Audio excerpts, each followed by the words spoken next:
Saya juga akan persuasi ke Safia, anak saya sekarang masih 14 tahun misalnya. Kamu tungguin aja nanti, misalnya kamu udah matang, udah siap, boleh nih sama kakak nih, anaknya pasti jago main bola. Saya pasang di Instagram, misalnya dari pertemuan saya dengan kakak misalnya. Sebagai kepala badan Biro Jodoh Naturalisasi dan Genetic Development. Genetic Development yang lebih keren. Mas Dhani ketua ya, saya wakilnya kalau gitu. Genetik Badan Nasional Genetic Development, keren banget, ya kan? Nah di situ misalnya saya terjadi deal dengan kakak mau, ya kakak mau misalnya sampai dia mau masuk Islam, misalnya ya. Nanti milih gitu. Saya pasang misalnya di Instagram saya, kakak mencari istri orang Indonesia asli, janda atau gadis, gitu kan? Yang daftar pasti banyak. Nanti kakaknya milih gitu. Iya. Tapi emang Biro Jodoh... Jangan-jangan dia juga mau. Mau. Tapi kan Biro Jodoh memang ada. Faktanya emang ada. Semisal kakak nih ya, mau. Terus anak saya Safia mau. Saya jodohin. Kenapa enggak? Saya juga kepingin punya cucu jago main bola. Kenapa enggak? Why not? Ya kan? Tapi dipilih. Tapi memang faktanya Biro Jodoh memang ada. Ada Biro Jodoh ada. Maksud saya juga akan persuasi ke Safia, anak saya sekarang masih 14 tahun misalnya. Kamu tungguin aja nanti, misalnya kamu udah matang, udah siap, boleh nih sama kakak nih, anaknya pasti jago main bola. Tiba-tiba anaknya, bukan passion saya. Nggak mungkin itu, nggak mungkin. Tapi harus diatur ya, nggak cuma. Kamu mesti belajar genetik lebih banyak. Ilmu soal genetik. Tapi mesti diatur ya sama negara ya, nggak bisa dilepas gitu aja kan. Harus persetujuan presiden, nggak bisa kalau nggak persetujuan presiden. Tadi Mas, presiden harus oke. Jadi namanya tadi apa? Kepala Badan Genetic Development.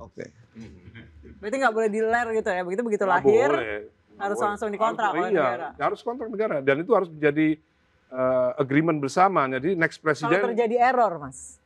Nggak mungkin deh. Kayaknya ini kayak gini ya. Hal-hal ini tuh sudah terjadi anomali. Hal kayak gini kalau nih. Ya itu namanya margin error kan. Margin error tuh nggak mungkin lebih dari 20%, paling besar 10%, rata-rata 5% yang namanya margin error itu. Gitu. Jadi ya wajar kalau ada margin error wajar. Tapi kan kita nggak bisa lihat 5%-nya, harus lihat yang 95% kesuksesannya dong, ya kan? Ikut ibunya semua gitu. Ya itu margin error lah, margin error. Mungkin karena yang bicara ini Ahmad Dhani. Mungkin kalau bicara yang lain mungkin enggak, sebenarnya ini kan cuma sebuah pemikiran ya. Saya juga ini kan pemikiran. Pemikiran tuh boleh dibantah ya. Boleh dikasih argumentasi gitu. Tapi kan nggak bisa dibilang hanya kayak dia itu kan seksis Mas. Nggak bisa seperti itu, harus boleh tadi kayak ngomong kau nggak jadi Mas gimana kan nanti ada bantahan-bantahan. Ya mudah-mudahan nanti ada beberapa profesor yang mungkin ahli genetika yang mungkin sependapat atau yang tidak sependapat kan bisa dibahas lagi. Tapi sekali lagi memang ini proyek strategis nasional, nggak bisa sembarangan ini. Kayak Badan Gizi Nasional, levelnya sama ini kayaknya. Iya, nggak bisa sembarangan. Ini presiden harus approve. Kalau presiden nggak approve nggak bisa. Kapan menyampaikan ke presiden? Ya belum tahu. Nanti kan kalau misalnya suatu saat ini kan. Udah dapat bocoran belum tanggapan presiden apa? Belum tahu. Nanti kalau ketemu ya mungkin saya akan bicara. Tapi saya yakin pasti setuju. Saya yakin pasti setuju. Karena ini udah menyangkut itu tadi. Orang yang paham soal genetik development pasti paham. Oke. Kita kan nih ada jumlah penduduk kan banyak Mas, 250 juta. 270 ya? 70 juta. Masa nggak ada satupun bibit yang bisa kita? Ya itu kan program yang lain. Sudah menyerah itu kan program yang lain. Program bibit unggul nasional misalnya. Ya nanti ada orang lagi yang ngurus itu. Bagaimana nanti diantara anak-anak dari pemain bola kita juga nanti gimana caranya, kan pasti kan jago juga pasti kan. Nah, gimana itu direkrut nanti sama negara untuk dilatih lagi. Nah, yang program genetic development yang lain lagi kita kan nggak bisa lihat nanti mana yang lebih sukses kan kita tinggal. Tapi kan maksud saya intinya itu harus ada semua usaha untuk membangkitkan persepak bola Indonesia gitu loh. Ini ada pertanyaan penting sebenarnya. Tahu nggak kenapa Indonesia selama ini belum pernah juara dunia? Kenapa Mas? Karena presidennya belum ada yang suka bola. Kita mesti cari presiden yang suka bola. Mudah-mudahan Prabowo suka bola. Itu dimulai. Kalau presidennya nggak suka bola, nggak akan ada pemikiran seperti ini. Erick Thohir dong. Ya siapa aja. Gitu. Atau mungkin bolanya berhenti dipolitisasi, boleh deh Mas. Enggak. Kita kan bisa cek. Orang kan punya rekam jejak gitu. Ya kan, misalnya sebut saya presidennya sebelumnya siapa. Kan dicek aja dia suka bola nggak. Kalau dia nggak suka bola, nggak ada passion kayak gini-ginian, nggak bakal mikirin yang namanya genetic development, nggak bakal mikirin. Tapi ini ide menarik. Artinya kan siap untuk diuji nih. Iya dong. Berarti termasuk bagaimana dialog dengan Komnas Perempuan. Iya. Atau tidak perlu dialog, ya kan? Oh, nggak perlu ya? Nggak perlu lah orang. Perlu dong, Mas. Enggak. Perlu di mana? Orang menikah itu halal, ya kan? Iya. Poligami juga tidak dilarang oleh MUI, ya kan? Oke. Mas, ketika bicara soal ini, Mas Dani akan berpikir bahwa ini akan jadi kontroversi. Enggak, saya pikir semua orang sudah paham. Saya pikir semua orang sudah paham, ternyata banyak yang belum paham. Jadi Komnas Perempuan menyatakan protes. Bahkan protesnya di mana? ada pakar filsafat juga dari UGM juga. Protesnya di mana? Kan mereka protes kan nggak jelas. Protesnya pakar filsafat misalnya protesnya. Ini Ahmad Dhani ini siapa sih yang milih gitu kan? Kan nggak jelas gitu protesnya. Yang diprotes itu apa gitu. Tapi kalau ada orang diskusi oke aja ya? Oke aja. Tapi basisnya mesti ilmiah. Iya harus nggak boleh yang lain-lain dong. Ternyata Ahmad Dhani nggak sekeras itu juga. Kok ini bisa diajak ngobrol juga? Apa sudah mulai melembut, Mas? Enggak. Ya, saya itu memang yang dalam pada pikiran saya itu ini adalah pemikiran. Pemikiran itu nggak boleh diadili. Betul. Sejak kapan pemikiran boleh diadili? Boleh-boleh aja mikir apa aja boleh gitu. Kenapa harus anti terhadap pemikiran gitu kan? Apalagi seorang ahli filsafat harusnya paham bahwa pemikiran nggak boleh diadili. Bisa salah saat ini belum tentu salah 2 tahun lagi, 20 tahun lagi kan. Bisa aneh saat ini, bisa biasa aja 20 tahun lagi. Ternyata bener yang diomongin sama Dhani. Bisa aja seperti itu kan. Apalagi soal poligami itu kan udah bukan pemikiran lagi, itu udah finish sudah. MUI tidak melarang gitu kan. Kecuali MUI melarang lain lagi cerita. Atau Fatayat NU misalnya mengeluarkan Ahmad Dhani seksis menurut Fatayat NU, lain lagi ceritanya kan. Itu kan bisa jadi perdebatan lagi gitu. Katanya ada mau dilaporkan ke MKD, benar? Ada. Katanya mau dipanggil saya kan jelaskan seperti apa adanya. Bahwa saya tidak akan merubah pemikiran saya. Pemikiran saya seperti ini. Dan tidak ada yang boleh mengadili pemikiran saya, siapapun itu.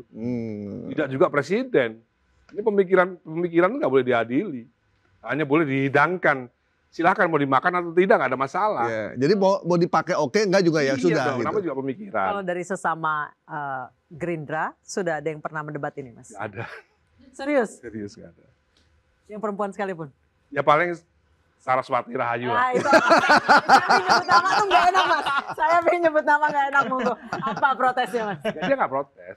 Dia cuma Mas aku di WA-in banyak perempuan loh. Ya udah nggak apa-apa.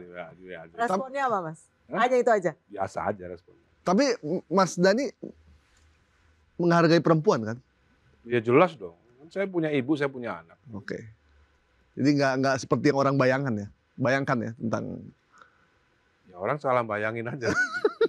Kalau banyak bayang-bayang. Oke. Ya tapi begitulah. Ya.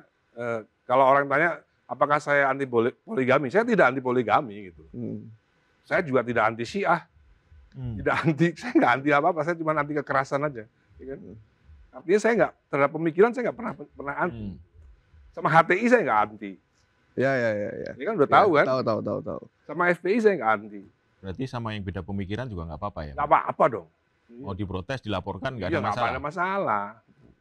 Diulangi lagi kan, pemikiran itu ada sebuah hidangan. Betul. Silakan mau dimakan nggak, dibuang, diludahin ya nggak apa-apa gitu. Ya kan? Tapi nggak bisa diadili. Iya. Kok that I agree. Iya, setuju kalau misalnya pemikiran itu nggak bisa diadili. Nggak bisa diadili. Kalau di debat, bahkan MKD pun nggak bisa mengadili pemikiran. Debat boleh toh, Mas? Boleh di debat. Kalau di debat nggak apa-apa. Asal punya argumen. Asal dengan argumen, jangan dengan sentimen. Iya kan frame-nya tadi. Setuju. Development tadi. Mas, kan. ada perubahan nggak ketika Mas Dhani sebelum jadi DPR dan setelah jadi DPR? Ada dong. Jadi kalau dulu kan 5 tahun yang lalu saya kan oposisi. Oposisi kan bisa bicara apa aja gitu kan.